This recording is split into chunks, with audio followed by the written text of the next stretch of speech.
Is today's movie the worst movie ever made? You be the judge. Isn't this Salvador Dali's famous Devil's Daughter painting? It was thought to be burned years ago. Welcome to Sick Flicks, where I take a deep dive into the cinematic sewer to help you embrace your inner gore geek. I'm Mike Bracken, aka the Horror Geek, and today we're covering Andrew Jordan's Canuxploitation flick, Things. Heralded as one of the worst films ever made, Things really does live up to its reputation. It features a nonsensical plot that half-heartedly tries to rip off Evil Dead, dreadful performances, ridiculously dubbed dialogue, and edits that make zero sense. Seriously, the film continually tries to convince you three characters are in the same cabin, even though it's clear one actor's scenes were shot later without the other actors present. Sounds good. Needless to say, there are many so bad it's good movies out there. Things is not one of them. It's just bad, which really is part of the charm. I really gotta go to the can bad. Yeah, well, go then. But is Things splattery? Let's get to the gore and find out. Oh, and before we get started, today's video is sponsored by patrons William Stephen Carroll, A. Caffey, and my pal Chris Galloway, who actually loaned me his copy of Things for this review and helped me write a few jokes. If you'd like to help sponsor some videos, subscribe to my Patreon. You'll find links in the pinned comment and description below. Alright, I hope you're ready, because we're about to experience things. We fade in on this nuclear bomb exploding. That's probably a pretty good metaphor for what we're about to see. And here's the title. As you can see, Things is already sparing no expense. I will say, I like that they went with the title Things. It's like, look, we couldn't be bothered coming up with a better name. From there, we jump into this basement where sexy Satan is doing some laundry.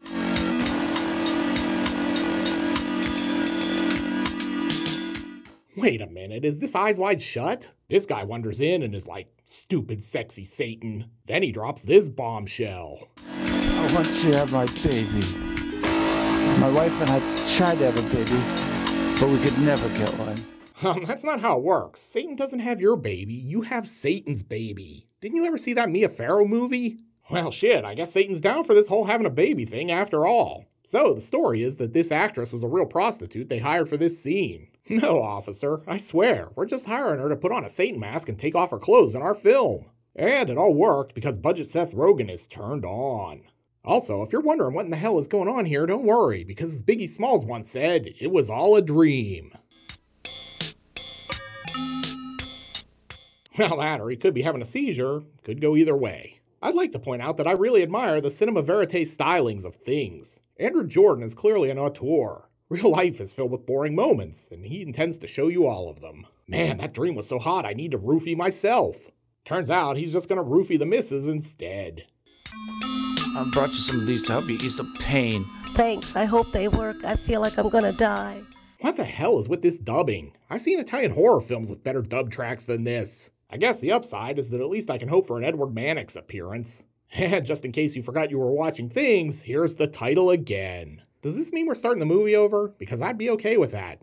Hey guys, let's just take a mulligan on that whole dream and pill sequence. And we don't give the actors or the writers or the directors top billing, we just cite the title theme. Strychnine, that's very creative. But do I need to listen to Strict 1 through 8 first though? We're not even 5 minutes in and I already wish I were drinking Strychnine. Music by, wait, I thought we just gave Strychnine credit. These are the most confusing opening credits ever. And apparently someone named Familiar Stranger starred in this movie. No relation to Perfect Strangers, I'm guessing. Do you kids even remember Balky and Cousin Larry? Christ, I'm old. Written by Andrew Jordan and Barry Gillis. I'm really impressed that it took two people to write something as terrible as Things. And produced by them too. I bet the big Shyamalan-esque twist is that these two are strychnine as well. And we've got an Amber Lynn sighting. Wait, am I allowed to cover this on YouTube? As we continue to drive through the credits, do you think maybe we can ask Barry J. Gillis to pull over and let us out? I don't like where this movie is headed. But I do have to admit, I like the fact that the credits basically look like someone sneezed on the screen.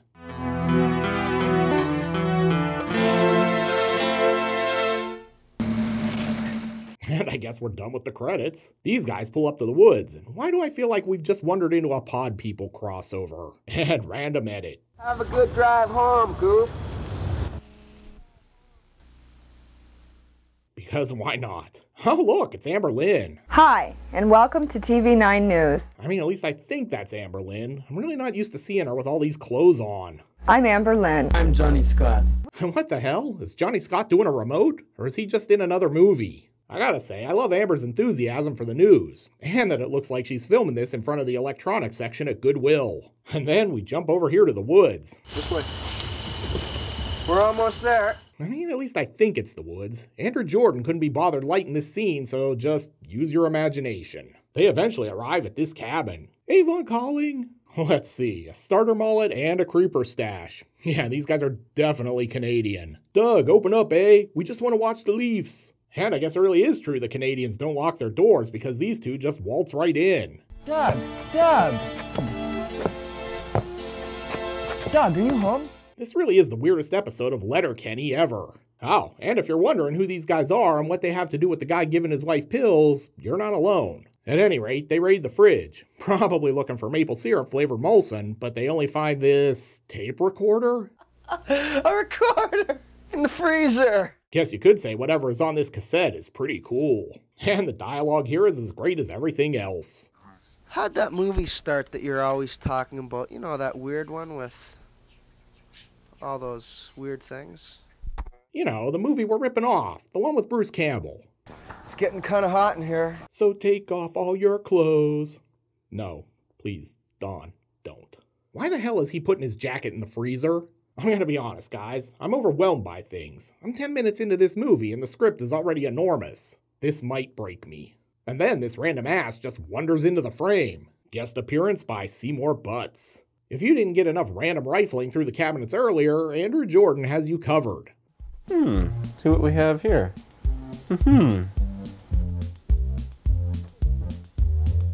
I'm starting to suspect that Strychnine might just be the guy who played the Casio keyboard in the Steinway & Sons store down at the end of the mall no one ever goes to.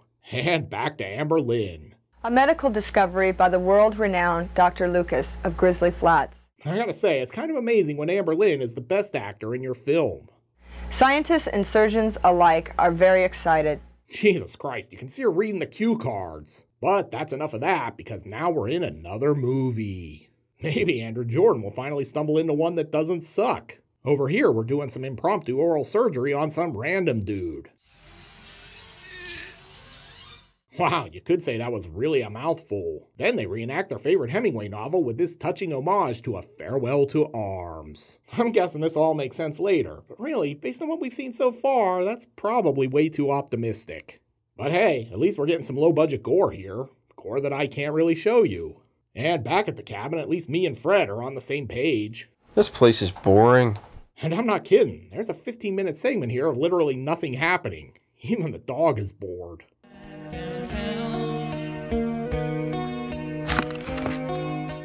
At one point, they settle in to do a live version of Sick Flicks. This company puts out the cheapest crap I've ever seen. Look. Oh, you mean these guys? This is stupid.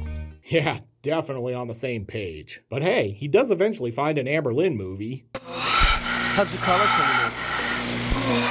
Then grown-up Napoleon Dynamite arrives. Didn't you dorks bring any food? What are you talking about? There's some quesadillas in there. They're under my jacket, eh? I think you've been reading The Lazy Man's Guide to Living a little too much lately. Wait, what did he just say? Ah, screw it, who cares? Then it basically turns into an episode of Jackass as they put this dead bug in a sandwich. Hi, I'm Johnny Newfoundland, and this is the Bug Sando, eh? It's hilarious to me that we're supposed to believe these people are in the same room. Sounds good. Don's like, excuse me, I need to go drop some friends off at the pool. Meanwhile, we move beyond ripping off Evil Dead to ripping off Alien. Don! Fred! Come quick! Susan's sick! Remember Doug's wife? Yeah, she's still in this movie. Although, probably not for long. She looks sorta like budget Suzanne Summers after a particularly intense Thighmaster session. Then the dog gets it.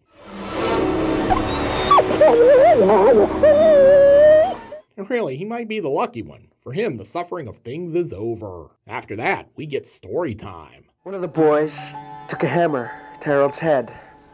The claw of the hammer. Fun fact, this is the lost first episode of Mr. Ballen's YouTube show. He's come a long way. And why doesn't anyone seem to care that Doug's wife is dead and gave birth to a dollar store xenomorph? Hey, what happened? The lights went out. No, they didn't. They just changed color. Then we check in with Lynn, who tosses to Johnny. I think he's shooting on the Cinema Snobs set. Back at the cabin, Fred's vanished, but they didn't have the budget for it, so you'll just have to take these guys' word for it. I think he went into the third, fourth, and fifth dimension. It looks like he got sucked into that mouse hole. It's kind of like when Judy Winslow went upstairs on Family Matters, if you think about it. The bad news is Fred's dead, but the good news is we've got a little something for the ladies as Doug takes off his shirt. Look at that pasty white Canadian skin. Rawr. And with Fred gone, things are going to pick up, right? Oh, of course not. These two morons are going to sit around for another half an hour drinking Listerine and working on their stand-up routine. How do you get paper children? Paper children? Yeah, how you get them? You fuck a bag, lady. Come on, Andrew Jordan. This shit makes Nightkiller look like Casablanca. Eventually, something does happen when they find this terrible-looking puppet monster on the stove. Dawn wants to borrow its fleshlight. Man, Dawn's really rubbing that shaft. Hell yeah. No, not like that, you pervs. I mean, he's wiping it off. I don't really know why they need a flashlight. It's like red filter mid-afternoon in there. Place is so well lit, the knuckleheads in the next province think it's the Aurora Borealis. Dawn eventually heads to the can. Doug's like, you forgot your flashlight. At least he didn't offer to lend a helping hand, I guess.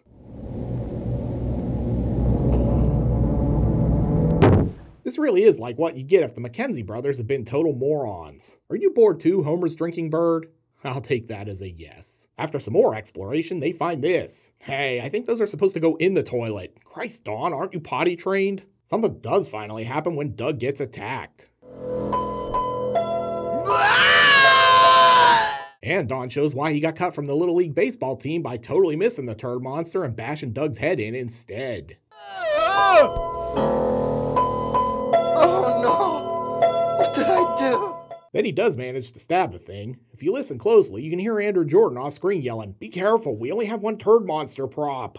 I've got some good news and some bad news here. The good news is we're almost an hour into this movie. The bad news? There's still like 40 minutes to go.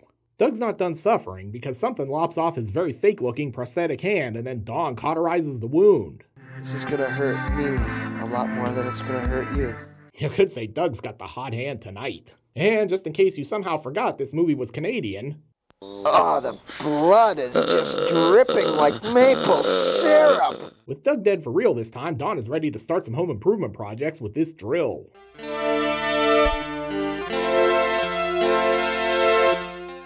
Well, maybe he is, because this is the fakest looking drilling ever. After he's finished, he finds Doug's still alive, and he has a hand. Yeah, okay, I'm not wasting any more energy trying to make sense of things. Just do whatever you want, movie. If you guess this was a hallucination, give yourself a screenwriter's credit. And I mean, really, you deserve it, because you've done more work than Andrew Jordan and Barry Gillis. If you told me this movie was completely ad-libbed, I'd believe you. And back in the studio, our two movies are colliding. Lynn's talking about things. It's so meta. There is still a chance that after being declared missing for 14 days, Don Drake and Fred Lewis may still be alive. If we're being honest, she might be better at reading off a teleprompter than I am. Oh look, Fred's back, and he's got a chainsaw. Hey, hold steel for me. You really gotta hand it to things. It even manages to make a dude chopping giant bugs up with a chainsaw boring. Then Fred gives us his best Leatherface impression. Then he starts screaming.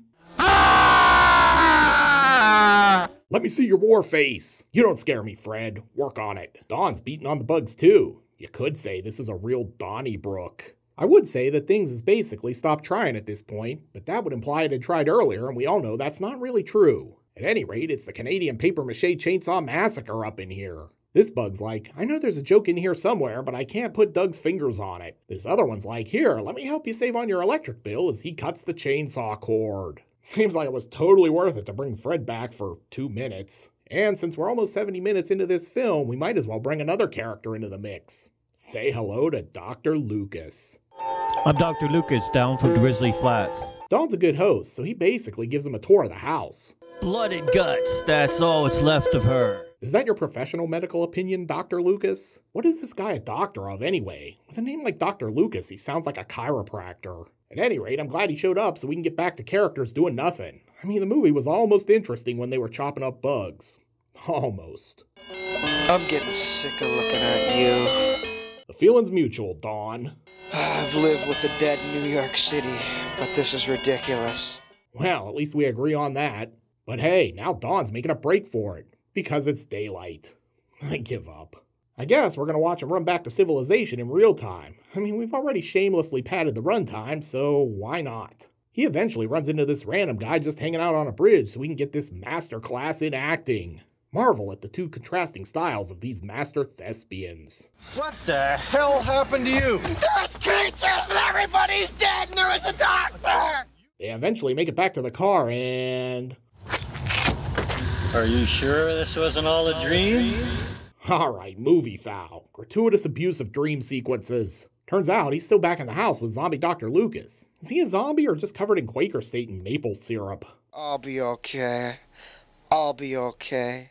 And wait, that's the end? I mean, why would I have expected anything different?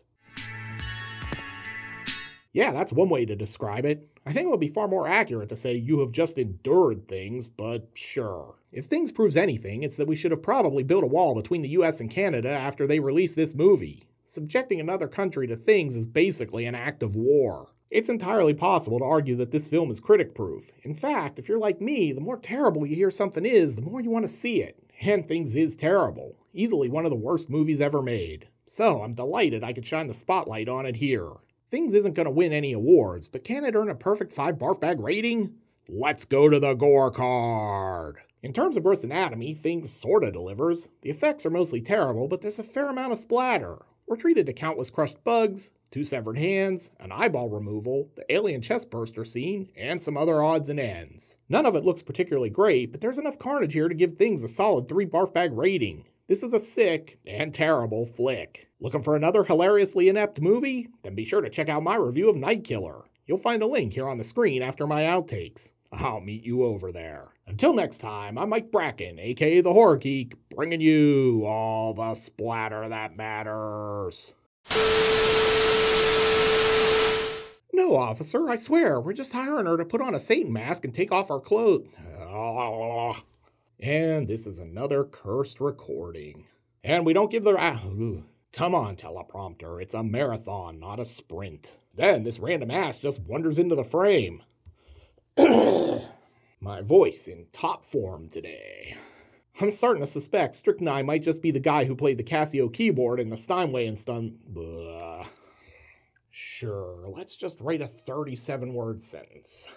Then he does manage to stab the thing. If you listen closely, you can hear Andrew... If you listen... Oh, my voice is cracking.